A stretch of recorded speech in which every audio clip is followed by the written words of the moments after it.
ये कहानी है एक ऐसी लड़की की जो अपने बॉयफ्रेंड की जरूरत पूरी करने के लिए वेश्या बन जाती है, और वेश्या बनने के बाद वो किस हालतों से गुजरती है ये हम इस वीडियो में देखने वाले हैं। हेलो दोस्तों, आज हम जिस मूवी को एक्सप्लेन करने वाले हैं उस मूवी का नाम है पेपरिका, जो 1991 में रिलीज हुई थी।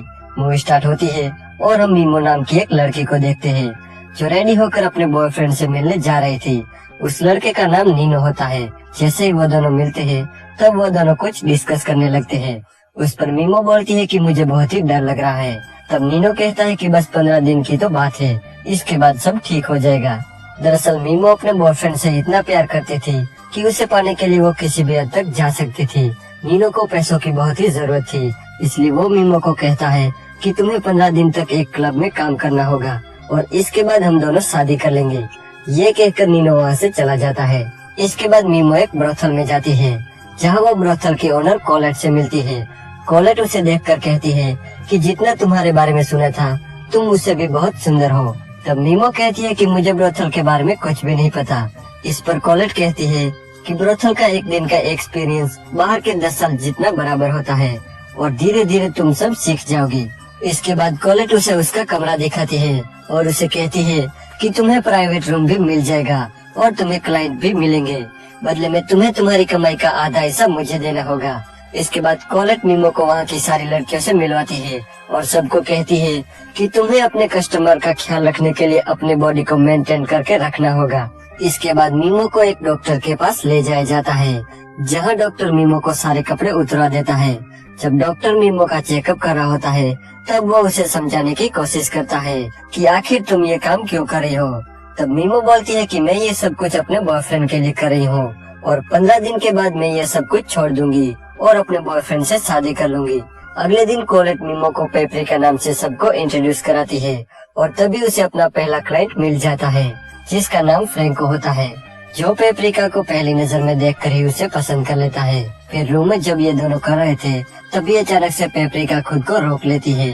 अब इस बात से नाराज होकर कोलेट मीमो को वार्निंग देती है कि क्लाइंट को खुश करना तुम्हारा काम है और अगर तुमने दोबारा क्लाइंट को निराश किया तो तुम्हें इसकी सजा मिलेगी, तो इसलिए ऐसी बचकानी हरकत तुम दोबारा मत करना। अब मीमो इस बात का ध्यान रखते हुए 40 से ज्यादा लोगों के साथ सोती है, जिसमें कुछ बूढ़े आदमी और कुछ लड़कियां भी होती है, पर इन सब में एक आदमी कॉमन भी होता है जो मीमो का पहला कस्टमर फ्रैंको था, क्योंकि उसे मीमो से प्यार हो गया था। एक दिन वो मीमो से कहता है कि तुम ये काम छोड़ दो और मेरे साथ चलो, क्योंकि मेरे पास सब कुछ है और मैं तुम्हें खुश भी रखूंगा। पर मीमो उसे मना कर देती है और कहती है कि बहुत जल्द मेरा बॉयफ्रेंड मुझे लेने आएगा और फिर हम दोनों शादी कर लेंगे। फिर इसके बाद मीमो नीनो को कॉल करती है पर नीनो उसकी कॉल नहीं उठाता, इसलिए मीमो अपना मूड फ्रेश करने के लिए फ्रैंको के साथ एक रेस्टोरेंट में डिनर करने चली जाती है, जहाँ उसकी नजर नीनो पर पड़ती है जो एक लड़के के साथ आया होता है।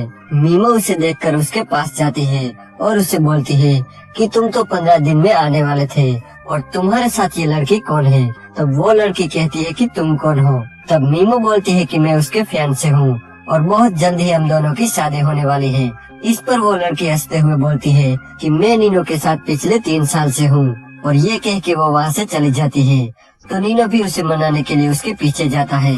अब ये सब देख के पेपरिका का दिल टूट जाता है और वो फ्रैंको के पास जाकर रोने लगती है। तो फ्रैंको उसे सहारा देता है और घर जाकर ये पूरी रात इंटीमेट होते हैं। अब अगली सुबह फ्रैंको मीमो से कहता है कि मैं जल्दी एक कैप्टन बनने वाला हूँ, तो क्या तुम मेरी वाइफ बनना चाहोगी। इस पर मीमो उसे मना कर देती है क्योंकि अभी अभी उसका दिल टूटा था। इसलिए वो फ्रैंको को कहती है कि मैं कुछ दिन और ब्रोथल में काम करना चाहती हूँ, क्योंकि अब से मैं अपने लिए काम करूँगी, ना कि किसी और के लिए। मैं बहुत सारा पैसा कमाकर अपनी लाइफ खुशी से जीना चाहती हूँ। अगले दिन जब मीमो अपने क्लाइंट के साथ जाने वाली होती है तभी उसे मिलने वहाँ नीनो आता है और वो मीमो से कहता है कि अभी तक तुमने जितना भी पैसा कमाया उसमें से आधे पैसे तुम्हें मुझे देने होंगे, क्योंकि मैंने ही तुम्हें यहाँ भेजा है। ये कहकर नीनो वहाँ से चला जाता है। इसके बाद मीमो मैनेजर के पास जाती है और उसे ये सब बताती है। तब मैनेजर उसे कहती है कि तुम चिंता मत करो, ये सब हम देख लेंगे। इसके कुछ दिन बाद ब्रोथल में एक रोको नाम का आदमी आता है जो एक खूफो नाम की लड़की का मैनेजर होता है। खूफो ने उसे कई दिनों से पैसे नहीं दिए थे, इसलिए रोको उसे मारता है, धमकाता है और फिर वहाँ से चला जाता है। अब ये सब देखकर मीमो काफी डर जाती है, क्योंकि उसे लगता है कि अगर ये काम नीनो ने किया तो मेरा क्या होगा। इसके बाद मीमो की एक फ्रेंड उसे बताती है कि तुम यहाँ से ये काम छोड़कर शहर चली जाओ और वहाँ जाकर क्लब में काम करना शुरू कर दो। मीमो जब दूसरे शहर जा रही होती है तब उसे ट्रेन में रोको मिलता है, जो मीमो को पहचान लेता है। वो उसे पूछता है कि तुम यहाँ क्या कर रही हो। तब मीमो कहती है कि वो दूसरे शहर जा रही है। इसके बाद रोको उसे जबरदस्ती पकड़ लेता है और उसके साथ इंटीमेट होता है।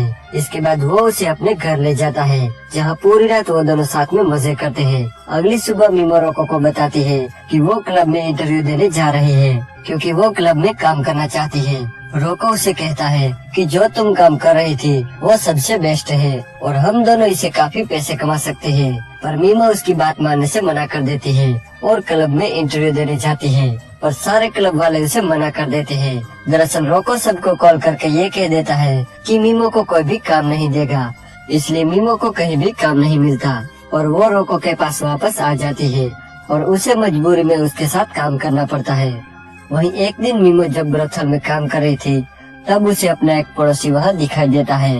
वो आदमी पेपरिका को रूम में ले जाता है और उसे ब्लैकमेल करके उसके साथ इंटीमेट होता है। तो मीमो एक दिन उसकी कंप्लेन रोको से करती है, तो रोको उस आदमी से मिलने जाता है और उसे धमकी देता है। इसके बाद वो आदमी पेपरिका से नहीं मिलता।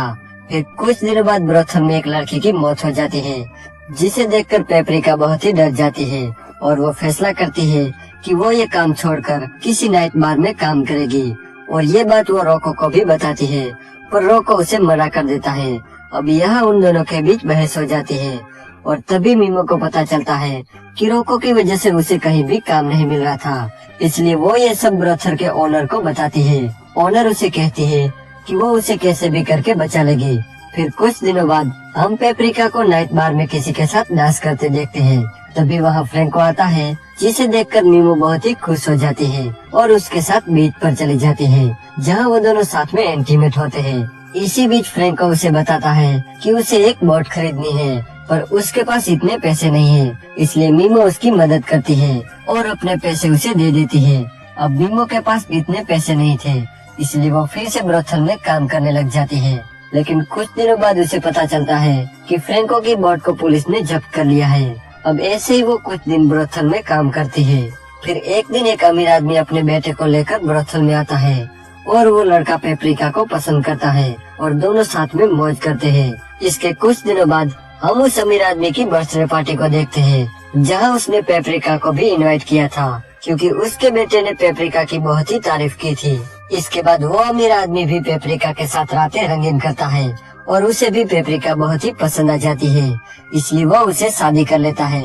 लेकिन शादी के कुछ दिन बाद ही उस आदमी की मौत हो जाती है और उसकी प्रॉपर्टी का आधा हिस्सा पेपरिका को मिल जाता है। इसके बाद वो फ्रैंको के लिए एक बोट खरीदती है और उसे गिफ्ट में दे देती है और साथ ही वो उसे शादी कर लेती है और यहीं पर ये मूवी एंड हो जाती है।